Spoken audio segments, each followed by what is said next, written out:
Muy buenas tardes, pues agradezco a todos los asistentes que nos acompañan el día de hoy.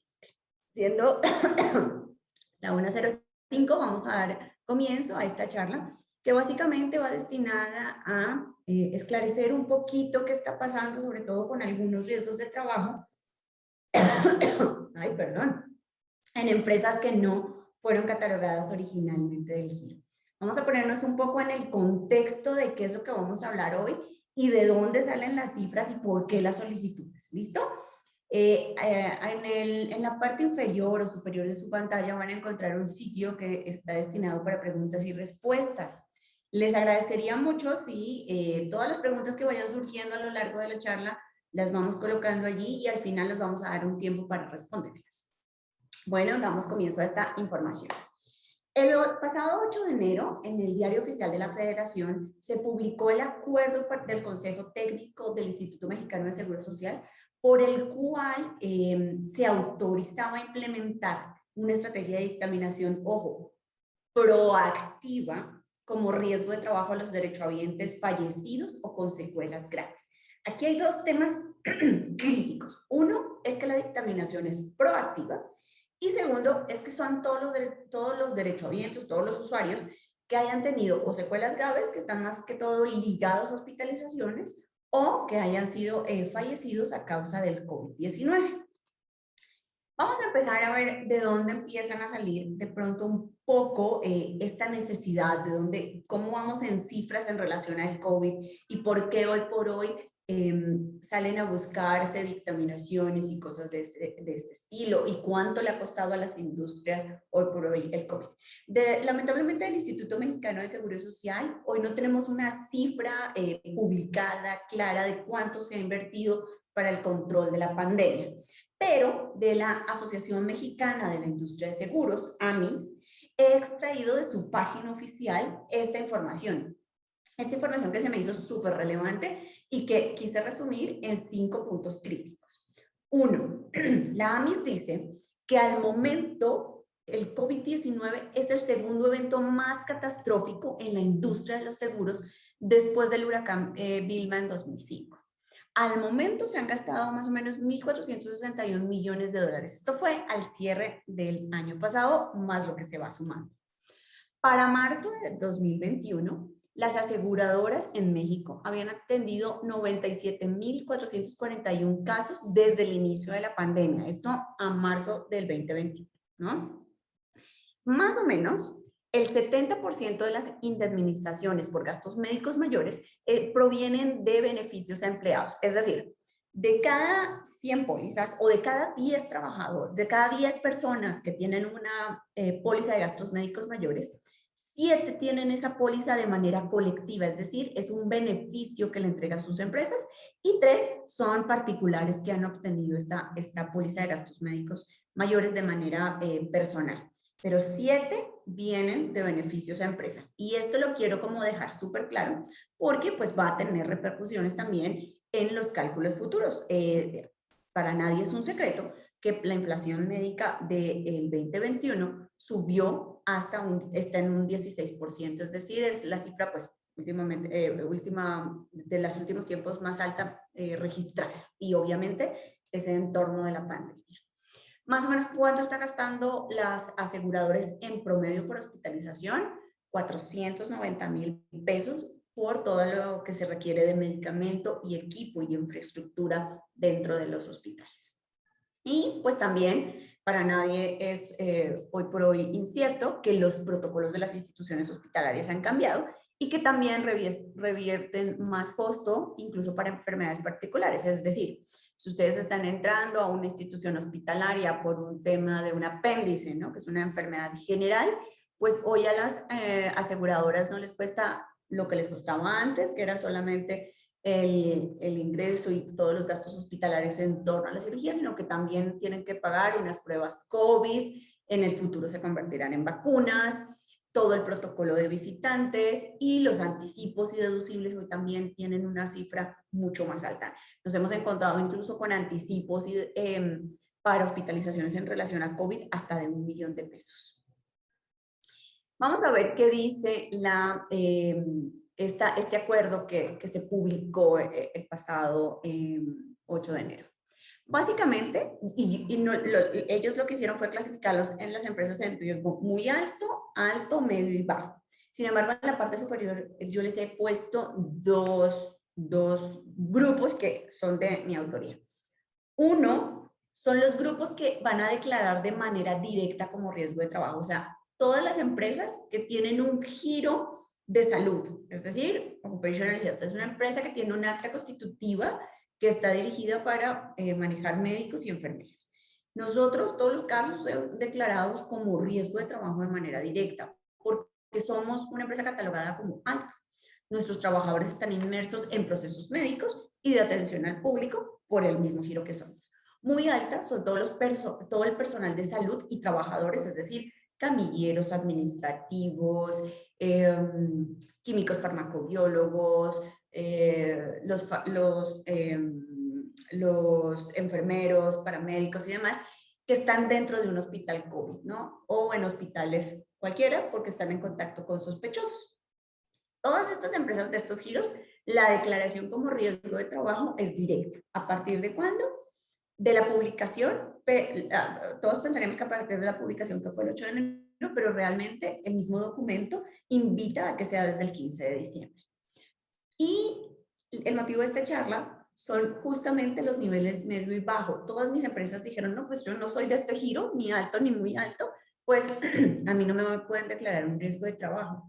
Pero nos estamos encontrando en los últimos meses, y por eso mi charla es hoy, sobre casos donde los trabajadores acuden a las diferentes entidades y hacen una solicitud expresa de que se le declare como riesgo de trabajo.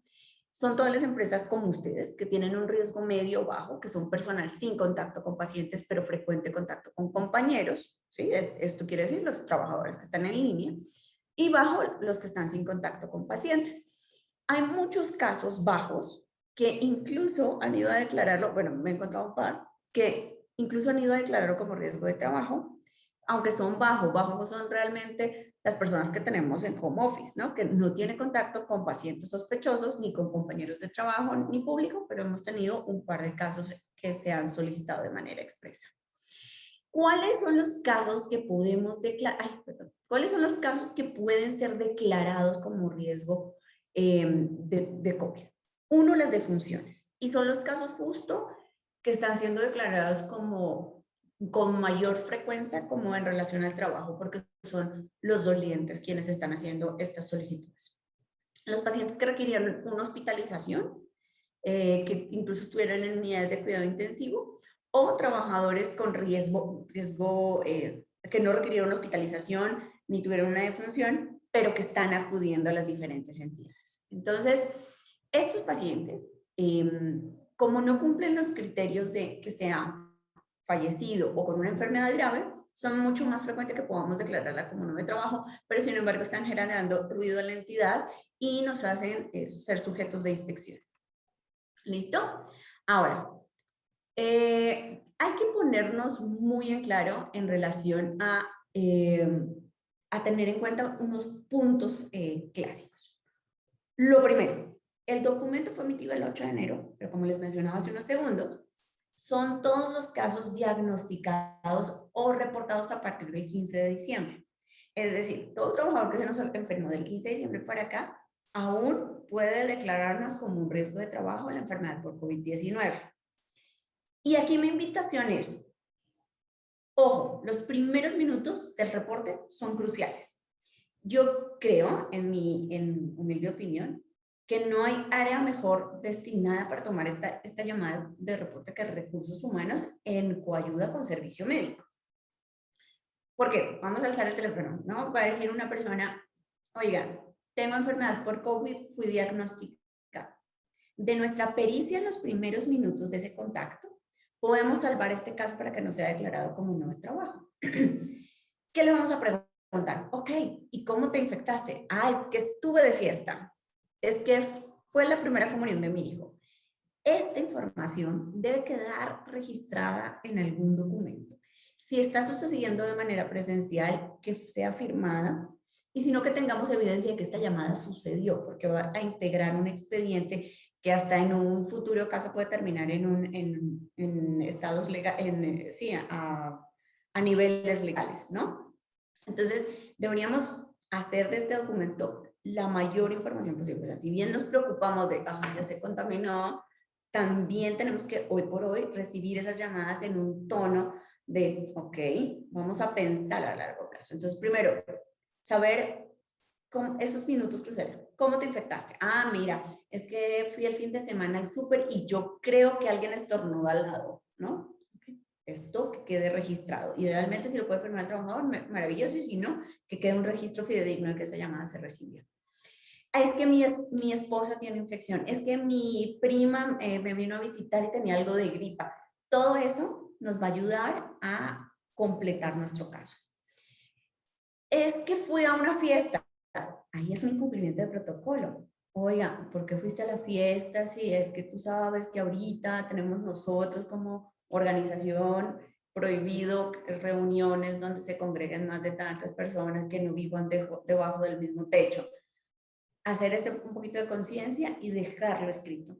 Y ustedes también, como encargados de recursos humanos, tener en cuenta las actividades que tuvieron 15 días previos al reporte.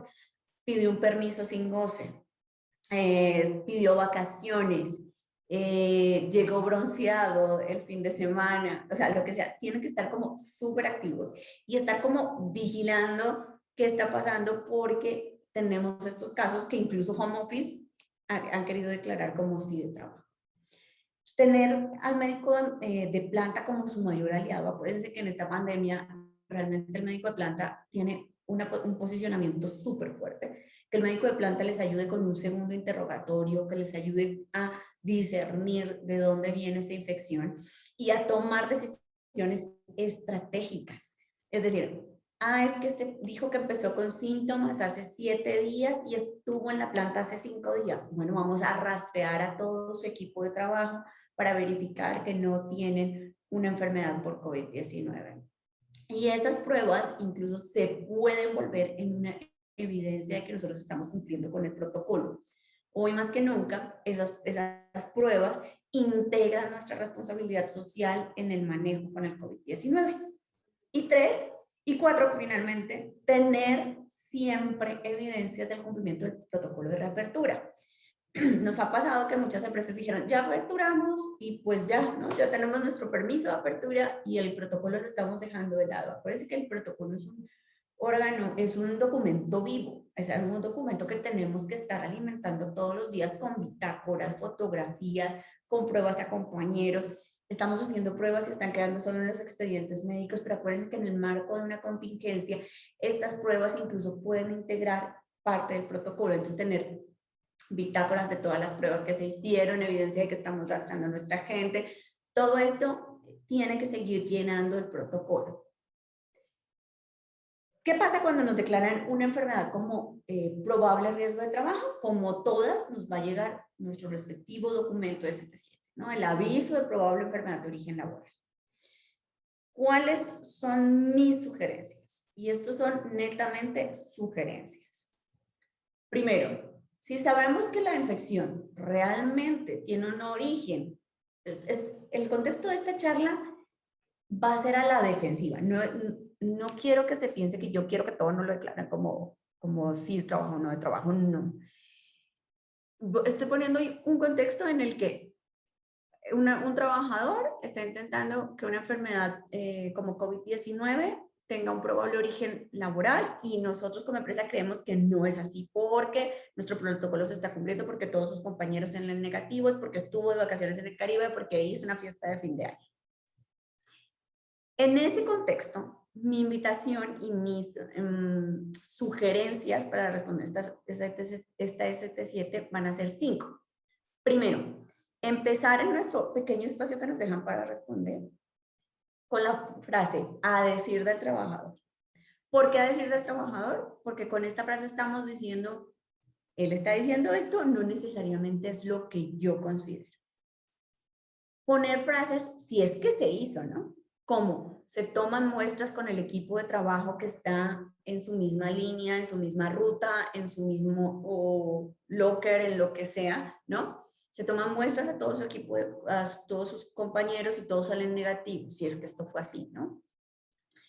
Tener en cuenta que el transporte también puede ser un foco. Entonces, cuando piensen, alguien se infectó, no solamente piensen en dónde está, en qué línea está, sino dónde está su casillero, dónde comió, en qué transporte vino. Si hay espacio suficiente, colocar como parte del protocolo, se les otorga EPP, ¿sí? Si sucedió, colocar llama la atención que pidió permiso tantos días previos, ¿no? En el origen, en la llamada origen del reporte menciona que su hermana empezó con síntomas 3 días previos antes que él. Si esta información la tenemos, es información que debe quedar consignada en la ST7 y que nos podría ayudar a deslindar esta enfermedad. Si si a pesar de esta respuesta, nuestra ST7 es declarada como sí de trabajo y nosotros seguimos considerando que no es de trabajo porque tenemos todo armado nuestra investigación, podemos generar una carta de no conformidad que enviamos al Honorable Consejo Consultivo y que ellos, después de un tiempo más o menos de 22 días hábiles, nos pueden dar respuesta informándonos cuál es el desenlace de esta ST7. Si finalmente nos declaran, después de la respuesta de la ST7, después de la carta del Honorable Consejo Consultivo, y nos la siguen declarando como sí de trabajo, y seguimos teniendo nosotros todos nuestros argumentos, podemos dar cabida a un proceso ya con abogados. ¿Listo? ¿Qué pasa después de que nos declaran una enfermedad como sí de trabajo? Esto no es nada novedoso, solamente les voy a traer estos 5 puntos para que no se les olviden. Pues nos toca listarnos para una probable infección, para una probable inspección, ¿no? Porque necesitan determinar si la infección sucedió en el lugar, sobre todo si nosotros estamos respondiendo en el ST7, que es no de trabajo, estamos poniendo una carta en el Honorable Consejo, tenemos un proceso judicial en curso, es probable que nos toque alistarnos para una inspección. Entonces, ¿qué vamos a hacer? Primero, reforzar el protocolo, recapacitar a todo nuestro personal, desde el vigilante. Oye, el vigilante le dio el bolígrafo y lo limpió previamente con alcohol gel. Si después de que se lo entregó, lo volvió a limpiar. Reforzar todos los procesos, desde la entrada, desde el tapete, que aunque ya sabemos que el tapete en muchos países ha sido abolido como una actividad para el control de la pandemia, en nuestro país sigue estando en el protocolo, entonces revisar que todas las cosas sigan tal y como en el proceso de reapertura. Revisar con el servicio médico el caso de forma integral. Bueno, es que imagínese, doctor, que sí me pidió un permiso 7 días antes y regresó bronceado, ¿usted qué opina? Que todo eso esté muy bien consignado, muy bien amarrado. Otra vez, el médico de su planta es su mejor aliado y verificar qué ha pasado desde el día del reporte hasta el último día de la planta y qué pasó 15 días antes de que se declarara como un sospechoso COVID, ¿no? De que llamó a decir que se sentía mal. Recordar que en las inspecciones son altamente probables que se entrevisten a los compañeros de trabajo. Entonces, que si sí estamos dando el EPP, que si sí les estamos haciendo pruebas, que si sí tenemos las mamparas, que si los tapetes sí están húmedos. O sea, todas estas cosas es altamente probable que se validen con los trabajadores y lo mejor es hacer las cosas bien para que cuando ellos den un reporte, pues esté correcto. Revisar que todos los cumplimientos de la planta en relación a otras entidades estén en línea, porque desde hace unos 3 años para acá, una inspección puede detonar inspecciones de otras entidades, es decir, si vieron algo sospechoso con manejo de residuos peligrosos biológicos infecciosos, pueden invitar a la semana a inspeccionar. Si hay algo cuando un inspector quiere como, hay algo que les suena extraño, puede incluso llamar al SAT, a otras cosas, tener todos los cumplimientos lo más alineados posibles. Mi invitación siempre es asignar a un responsable en el acompañamiento de la inspección, que lo primero que tiene que hacer es verificar la autenticidad del inspector, porque tenemos también muchos inspectores que no son enviados por la entidad y que tienen otras finalidades. Entonces, primero verificar en la página de la entidad que si es un inspector autorizado, que conoce el protocolo de reapertura cabalmente, o sea, si le dice cómo está haciendo la ventilación natural, mire, lo que hicimos fue abrir estas zonas, bla, bla, bla, o sea, que conoce realmente el protocolo y puede dar respuesta a cada una de las preguntas, que conoce los detalles del caso y que conoces las normatividades aplicadas por giro de empresa. Posinfección. Yo siempre les digo, ninguna empresa es perfecta. Y cuando una empresa es perfecta, también es sospechoso. Hay algo, siempre tiene que haber, dejar algo abierto. Ninguna empresa es perfecta y ninguno será perfecto. Pero entonces cuando dejan esos puntos abiertos, tenemos que dejar, producto de la inspección, tenemos que asignar a una persona que se encargue de cerrar los puntos, porque muchas veces es como, sí, quedaron solo estos 2 puntitos de la inspección y se nos olvida presentar la documentación de cierre en los tiempos o cosas de ese estilo. Entonces, asignar a una persona que idealmente sea la misma que tomó la inspección, la que sea encargada de cerrar los puntos, tener muy consciente que esto es un trabajo en equipo y que para poder presentar los cierres de la inspección son necesarios destinar equipo de ayuda, ¿no? Para darle cierre, y que a veces es información que no tiene el que recibió la inspección, sino que depende de otras áreas. Entonces, trabajar en equipo para esos cierres y obviamente dejar esos áreas, esos puntos como áreas de mejora en el futuro. O sea, ver que ahorita de manera rápida podemos cerrarlo de alguna u otra manera, pero que en el futuro puede desatar algunas medidas de oportunidad que requieren inversiones o requieren un proyecto o requieren escribir un protocolo o cosas de ese estilo, pero entonces todas las evidencias, todos los hallazgos son áreas de oportunidad para las empresas. ¿Qué pasa después de esto? ¿Cómo va a impactar que las enfermedades de COVID-19 sean declaradas como de probable origen laboral? Pues básicamente no solamente termina en un S7, sino ustedes bien saben que termina generando un impacto en el cálculo de nuestra prima de riesgo. Nosotros en Occupational Health, al hacer de este giro, lo que tenemos en nuestra página oficial es una calculadora, porque no sé, muchos que llevan mucho en el medio saben que eso es un Excelito que cada quien guarda en su computadora y que lo vamos teniendo allí, pero que es sujeto a que se nos pueda dañar o cosas de ese estilo, o que se pueda descargar de diferentes páginas. Pero nosotros lo que hicimos es poner ese Excel en una forma linda, presentable y muy fácil de entender, en la que ustedes pueden acceder e ingresar diferentes ejercicios. Estas letritas súper chiquitas que para términos de presentación súper disminuyen la información, dan la explicación a cada uno de los puntos que ustedes tienen que colocar en cada una de las partes, y pueden hasta hacer juegos de cálculos de cómo sacan su prima de riesgo. Vamos a hacer un ejercicio a continuación de cuál sería el impacto de una declaración como enfermedad sí de trabajo en la prima de riesgo. ¿Y por qué traigo el ejercicio? ¿Y por qué en una ponencia? ¿Y por qué en un webinar? Porque muchas veces tengo muchas llamadas de mis clientes que me confían y me dicen, y si me la declaran como si de trabajo, ¿cómo tengo que calcular? Entonces, he estado como haciendo capacitaciones 1 a 1, pero creí que hablando de cálculo de prima de riesgo y hablando de enfermedades como si de trabajo, era la perfecta situación para capacitar en relación a esto. Entonces, he traído un ejemplo X sobre un cálculo de una prima de riesgo. Este es un archivo que generalmente su área de nóminas o su área de operaciones tiene. Cada vez que presenta el SUA, les descarga este documento que se denomina Sistema Único de Autodeterminación. En él van a encontrar listados todos sus trabajadores de la planta. En la última de las páginas van a encontrar justo donde necesitamos la información. Entonces van a encontrar donde están todas estas abreviaturas para explicar todo lo que estaba en el listado de trabajadores previo, van a encontrar finalmente los números que necesitamos. ¿A dónde nos vamos a dirigir? A donde dice RT, que son las siglas de riesgo de trabajo.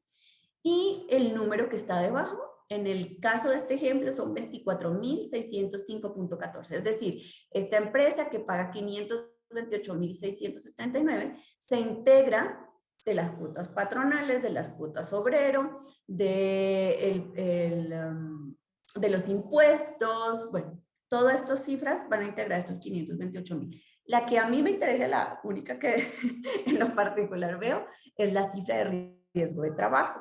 También verifico la prima de riesgo de trabajo. La prima de riesgo de trabajo de esta empresa es del 0.5%. Entonces, acuérdense que para el ejercicio de esto vamos a saber es cuántas defunciones o cuántas hospitalizaciones fueron sí declaradas como riesgo de trabajo.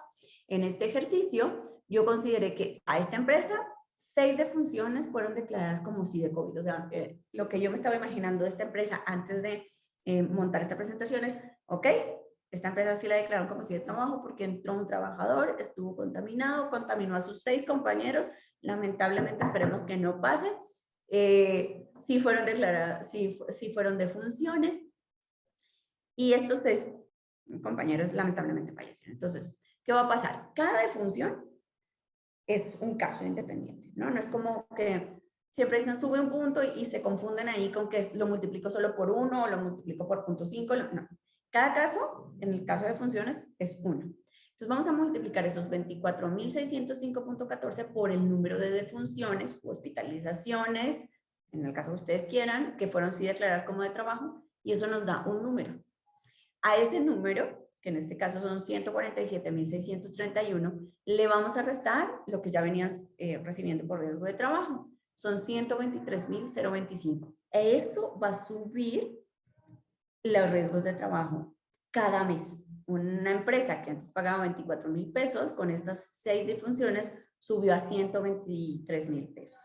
Digamos que en la anualidad, que esta empresa jamás tuvo un riesgo de trabajo, anualmente pagaría 295.261 y con esta declaración de riesgo de trabajo, esta empresa pasaría a pagar 1.476.308.40.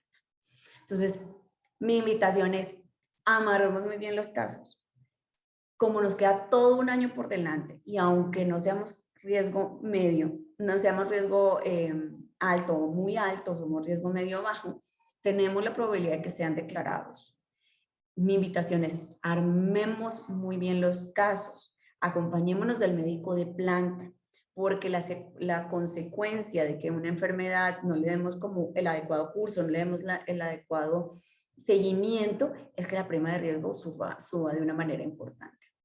Y aquí quise hacerles un ejemplo como muy catastrófico para ver el impacto y espero en esta presentación haberles aclarado cómo se calculan los riesgos de trabajo para las empresas. Esta era mi última diapositiva, de verdad quería ser súper concisa, quería ir como directo al grano. Es un tema que pues lleva desde enero en el ambiente, en las publicaciones y demás, y que ustedes ya bien conocen. Quiero dejarle como estos puntos muy en claros. Primero, acuérdense que aunque seamos riesgo medio o bajo, podemos tener que afrontar una ST7. Los primeros minutos de la llamada son cruciales para poder investigar adecuadamente nuestro caso. Responder la ST7 de manera correcta y tener argumentos nos puede ayudar a salvar este caso sin tener que ir a otros niveles de evolución de los casos. Importantísimo, su médico de la planta es su mejor aliado porque les va a ayudar a unir muy bien la historia clínica. No se anticipen a entrar trabajadores que todavía traen riesgos de infección a sus compañeros. Les quiero poner, porque siempre me están diciendo, ya puede volver, ya puede volver, ya puede volver. A veces sé que soy muy previsora, ¿no? Prefiero darles unos días más y no entrarlos tanto, pero de verdad, en términos de número, en términos de lo que puede suceder en la planta, estamos custodiando un poco más a largo plazo que en la inmediatez. Siempre escuchen como a su médico de plantas, porque él seguramente trae información, no respondan esto solito, y vayan calculando sus primas de riesgo. Espero que esta última diapositiva haya sido valiosa para ustedes y les pueda dirimir algunas inquietudes. Veo 7 preguntas, esta es mi última diapositiva, veo 7 preguntas en el foro. Jimena, ¿me podrías ayudarlas a ver para esto?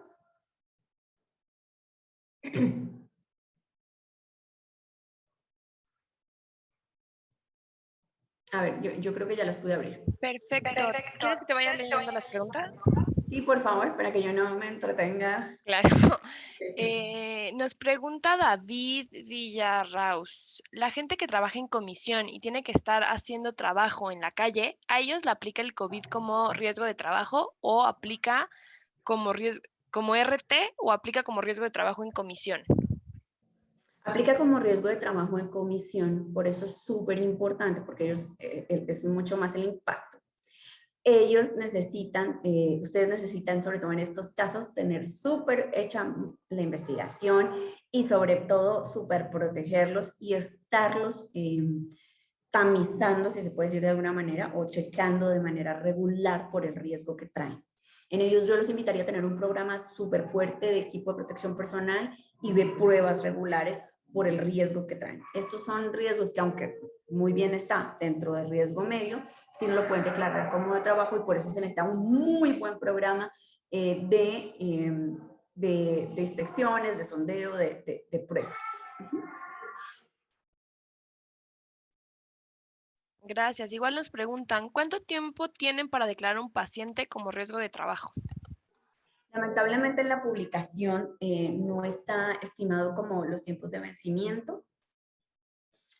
Nunca me gusta como poner una posición una u otra, pero yo creo que van a ser muy flexibles en relación a los tiempos con los que reciben los riesgos de trabajo, porque pues para nadie es ajeno y por eso mi primera diapositiva fue el COVID en cifras, que esta enfermedad le está costando muchísimo a la institución y pues que gran parte de la institución se mantiene con los ingresos de las primas de riesgo. Entonces, no hay un tiempo estipulado en el documento, pero creo que hay, esto a título personal, creo que vaya a haber mucha flexibilidad en el reconocimiento de enfermedad como si yo trabajo, sobre todo porque se tratan de pacientes que en teoría estuvieron hospitalizados y hay hospitalizaciones que los han llevado hasta 3 meses.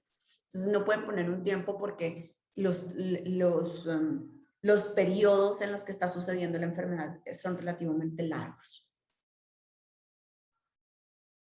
Muchas gracias, doctora. Igual nos preguntan, ¿pudiera repetir cuáles son los criterios que debe de cumplir un paciente con COVID-19 para poder ser calificado como riesgo de trabajo?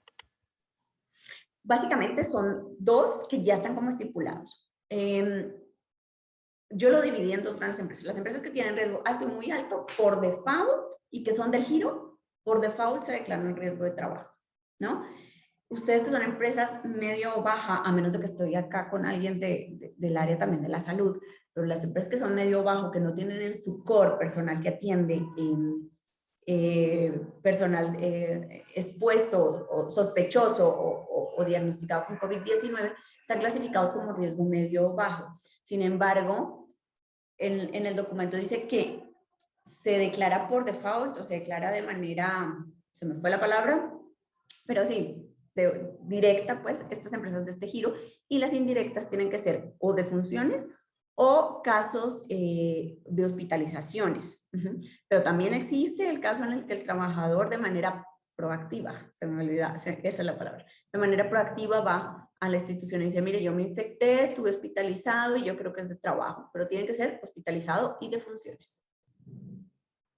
Gracias. Igual nos preguntan, en el caso de tener la evidencia en una llamada telefónica, ¿sí se puede considerar como evidencia o tenemos que tener una declaratoria firmada por el empleado? Mire, si llegamos a estadios legales, lo mejor es tener la declaratoria firmada por el trabajador. Sin embargo, a ver, la cosa está difícil, ¿no? Si un trabajador dice, me siento mal, pues no vengas a la planta, ¿no? Ni yo tampoco te quiero ver, ¿no? O sea, quedémonos así. Pero deben tener un protocolo escrito, un protocolo que ya haga parte de sus múltiples protocolos que ya existen para COVID-19, pero que exista y esté documentado de que el proceso es así y que haya alguna forma de evidencia que sucedió esa llamada a través de un call center que registra las llamadas, por ejemplo, en nuestra línea, y pongo el ejemplo porque es donde estoy inmersa, nuestra línea Occupational Health, que ustedes conocen, que está destinada para la atención de accidentes e incidentes, tiene una forma en la que nosotros grabamos la llamada para entender justamente los procesos de investigación. Si ustedes tienen líneas o tienen esa oportunidad de poder tener esa llamada, es ideal. Hay que buscar algún mecanismo como amarrar nuestros procesos, ¿no? Y si no, tener un protocolo muy bien escrito con un formato ya establecido de preguntas claras, el cual podría integrar el expediente. El ideal es que exista la declaración firmada, pero en el contexto que estamos actualmente es un poco complejo. Gracias. Igual nos preguntan, ¿cómo puedo proteger a la empresa cuando la gente no usa cubrebocas en la calle y no siguen las medidas preventivas? Ese es el motivo de esta charla. Ese es el motivo de esta charla. En las empresas estamos haciendo todo, para nadie es un secreto que hemos invertido muchísimo en la prevención de COVID y la gente sigue haciendo fiestas y la gente sigue saliendo a los restaurantes y la gente sigue saliendo a varias cosas, ¿no? Entonces, como no podemos hacer nada, ¿no? En relación a esto, más que decirles, oiga, recuerden, se capacita, las medidas que aprenden aquí se replican en la calle, se replican en casa. Eh, como tenemos ese riesgo de que se infecten en otro lugar y no lo puedan declarar como si de trabajo, es ahí donde los estoy invitando a, dentro de lo que tengamos de la empresa, amarrémoslo lo mejor posible, porque justo el motivo que desata este webinar son casos de intento de declaración de enfermedad como sí de trabajo, trabajadores que estaban en home office y trabajadores que habían pedido permiso de vacaciones, ¿no? Entonces, sí se entiende, y sí se entiende porque es el dolor de la familia. Sí, sí lo entiendo de dónde surge y sí soy empática de dónde surge, pero el impacto en la organización pues es alto y yo finalmente soy su asesora y necesito contarles qué está pasando al respecto. Gracias. Igual nos preguntan, por ejemplo, si una persona que el IMSS le dio solo incapacidad de 8 días y cuando regresa se le vuelve a realizar la prueba y es positivo y de nuevo es mandado a tramitar más días de incapacidad o ya no se le quiere generar, ¿qué se puede hacer? Es una pregunta motivo de muchos debates dentro de nuestra organización y con nuestras empresas clientes. El IMSS efectivamente están dando muy pocos tiempos de incapacidad y efectivamente nos sigue dando positivo, pero habría que ver positivo en qué prueba, ¿no? Pero, o incluso a veces nos los mandan a retornar y con tos y sintomáticos que de hecho yo les decía, bueno, ¿y cómo regresamos a este trabajador con tos? Y para sus compañeros en una pandemia como hoy, pues va a ser motivo de muchas angustias. Ustedes como empresa tomen la decisión, es costo-beneficio, ¿no? Las incapacidades cada vez son más cortas en el IMSS, obviamente y esto otra vez a título personal, por un tema de los costos de la pandemia, cuánto le está costando a la entidad mantener en la pandemia. Y por eso a veces siento yo, como médico, que son muy cortos conforme a lo que sabemos de evolución de la enfermedad. Ahí siempre hablo con mis clientes y les digo, mire, costo-beneficio, si entra y me infecta más gente, es peor. ¿Cuánto me va a salir las PCRs? ¿Cuánto me va a salir para la línea? Mire, dele 8 días de permiso, de paro, de vacaciones, de lo que ustedes quieran aplicarlo. Pero analicen como organización costo-beneficio que les sale mejor. Yo siempre los invito a reincorporemos las personas cuando su médico de planta se sienta, les indique ya es momento de reincorporarlo. No nos anticipemos a reincorporarlo, no porque yo quiera gente presosa en casa, sino porque el reincorporar a una persona de manera anticipada me puede salir mucho más oneroso que darle un par de días, una semana más a modo de permiso, vacaciones, lo que ocupe.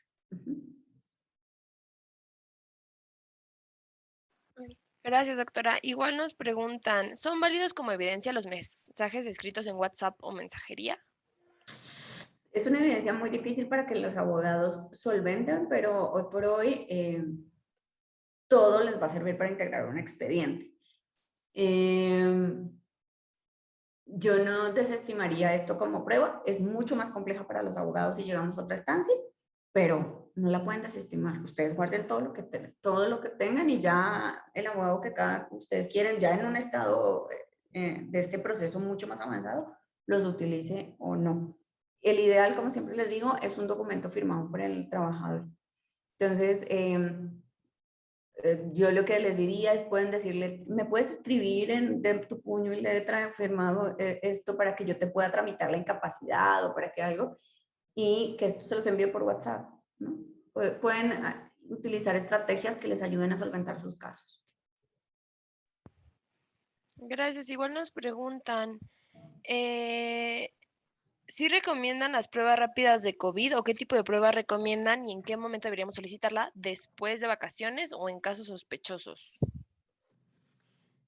Eh, Miren, hoy ya en el mercado ya hay pruebas mucho más económicas, como son las pruebas antígeno, y por ahí, por lo menos en nosotros, son Occupational Health, los tenemos a 400 pesos. Entonces, yo creo que el efecto del COVID en una planta es mucho más caro que una prueba antígeno hoy por hoy, ¿no? Entonces, incluso en los casos que ya son sintomáticos, invertir en una prueba COVID antígeno tiene igual de casi igual de certeza. Si son sintomáticos y sale positivas, no necesitan PCR, con esa sale el diagnóstico. Y ya está estipulado así en los manuales del IMSS. Un paciente sintomático con una prueba antígeno positivo es igual de válida que una PCR. Entonces, inviertan, mi sugerencia es inviertan en esas pruebas. En el mercado, les digo, están más o menos cerca de los 400 pesos. Entonces, yo pienso que costo-beneficio, mejor se le invierten. Dentro de sus protocolos, deberían establecer cuáles medidas ustedes deberían pedirle a sus trabajadores. Perfecto, te vas de vacaciones, me alegra muchísimo, pero de regreso necesito que te hagas una PCR porque vas a viajar, porque vas a tomar un avión, porque va lo que sea, ¿no? Pero esos son parte de sus protocolos y si ustedes, sus trabajadores tienen esa capacidad de hacerlo, pues bienvenido, ¿no? A incluirlo. Si todo está en protocolo, si todos ustedes lo tienen escrito como sus medidas de contingencia COVID, es válido. Gracias, doctora. Igual nos preguntan, ¿qué tan factible es la incapacidad temporal por COVID que emite el IMSS en su portal? A veces no se los otorga teniendo pruebas diagnósticas positivas. Muchas empresas han decidido solamente validar pruebas COVID perdón, incapacidades COVID que son emitidas por las unidades médicas familiares porque justamente tienen ese proceso. Es esto que pasa. Eh, yo desde el principio de la pandemia les había asesorado que en lo posible todo trabajador que tenga una prueba PCR positiva acuda con su unidad médica familiar para que le hagan su incapacidad porque, porque teníamos estos riesgos, ¿no? Que incluso siendo positivos me los declaran como no COVID o no de trabajo. Siempre que suceda eso, lo mejor es mandarla a su unidad médica familiar para que se le emita el documento correspondiente.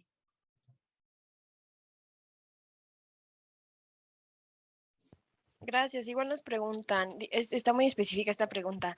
Nuestra empresa se dedica a lavar textiles. Actualmente la mayoría de los clientes son clínicas y hospitales, por lo que nos llega prenda con COVID. En nuestro caso se declara como riesgo de trabajo automáticamente. Dependerá de su acta constitutiva y su alta ante la entidad, ante el IMSS.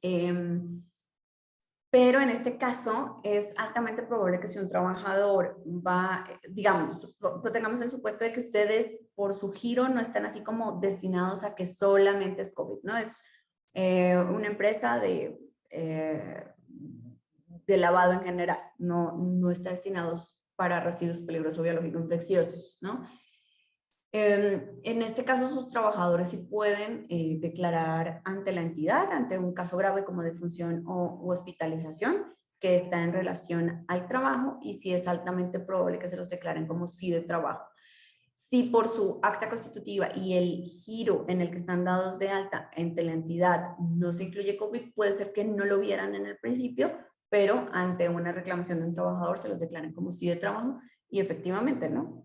Ustedes caerían ahí en riesgo alto o muy alto porque pues son trabajadores que están en directa relación con el virus.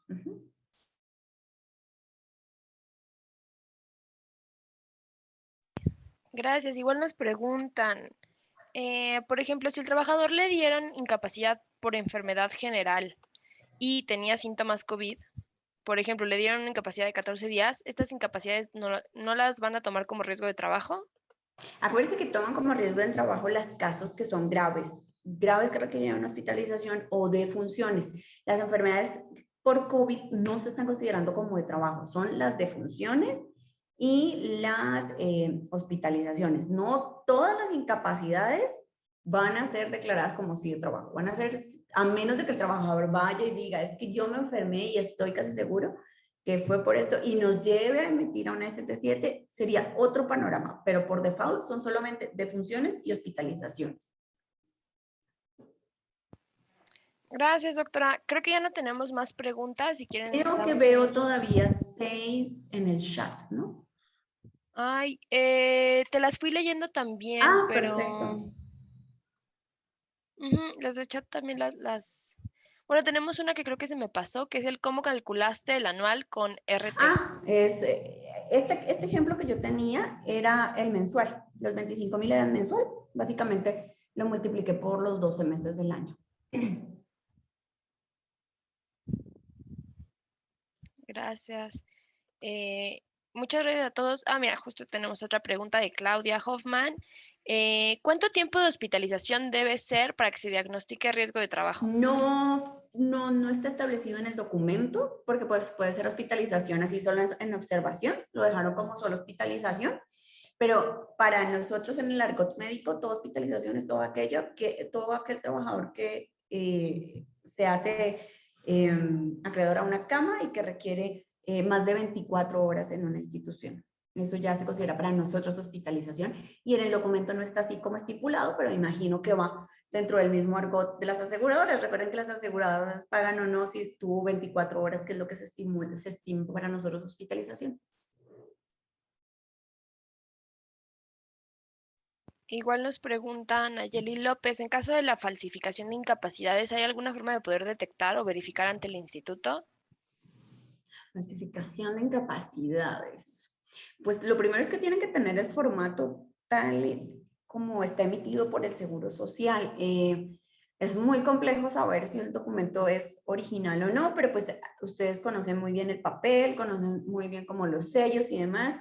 Habría que revisarla de manera física para que veamos si tiene el mismo tamaño, tiene la misma como ubicación, porque esos son documentos foliados, entonces todos tendrían que tener básicamente el mismo dimensiones, ubicaciones y demás.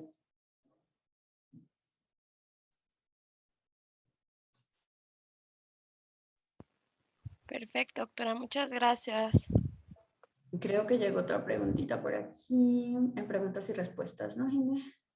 Era esta, la que te acabo de leer. Ah, ok, si se recomiendan las pruebas COVID o de qué tipo se recomiendan, en qué momento deberíamos solicitarlo después de vacaciones. Ah, esto también ya lo habías leído. Ok, pues bueno, les agradezco a todos muchísimo su atención. Realmente esta charla iba destinada a darles tips, a contarles un poco de nuestra experiencia, qué casos, qué casos nos han llegado y qué aprendió nuestras alarmas. En el principio, en enero, dije, no, pues no va a ser motivo de contacto con las empresas cliente porque pues no son del giro, entonces pues no van a ser declaradas per se, pero nos hemos encontrado en estos meses con casillos que han detonado nuestras alarmas y que hoy llevan a que tengamos esta conferencia. Entonces espero que haya sido súper útil, que les haya gustado y que hubiera dirimido todas las inquietudes que ustedes tenían para esta conversación. Si no es más, les agradecemos a todos muchísimo su tiempo.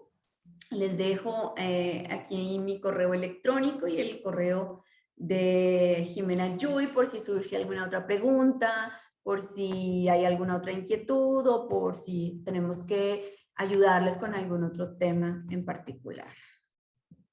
Acuérdense siempre, la entrevista es crucial y su médico de planta también. Gracias, doctora. Muchas gracias a todos los que se conectaron. Quedamos a sus órdenes. Les recordamos que Occupational Health somos expertos en salud ocupacional con una razón social específica en temas de salud.